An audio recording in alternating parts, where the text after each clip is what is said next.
بسم اللہ الرحمن الرحیم۔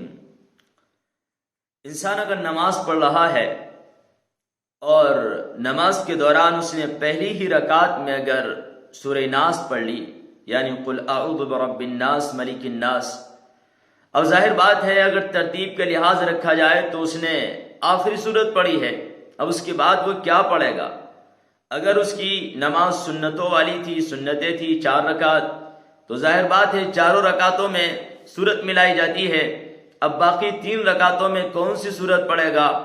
اور اگر وہ فرض پڑھ رہا ہے اپنے الگ اکیلے، تو اگر پہلی 2 رکعتوں میں صورت ملانی ہے تو دوسری رکعت میں کیا پڑھے گا؟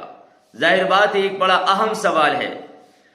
اس کے بارے میں فقہاء کرام نے فرمایا ہے کہ قرآن کریم قصداً خلاف ترتیب پڑھنا مکروہ ہے، لیکن اگر کوئی بے اختیار پہلی رکعت میں سورہ ناس پڑھ لے تو اس کے لیے حکم یہ ہے کہ وہ بقیہ ساری رکعتوں میں بھی سورہ ناس ہی پڑھے گا، کیونکہ نماز میں ایک سورت کو دوبارہ اور 3 مرتبہ پڑھنا منقوص اور الٹا قرآن پڑھنے سے بہتر ہے۔ اس لیے فقہاء کرام نے ہی بات کہی ہے کہ اگر وہ دھوکے سے پڑھ لیتا ہے اور سورہ ناس مکمل پڑھ لی، رکعت ہو گئی، اب اس کو خیال آیا اب میں دوسری رکعت میں کیا پڑھوں، تو فقہاء کرام کا یہی کہنا ہے کہ وہ دوسری رکعت میں بھی سورہ ناس پڑھے۔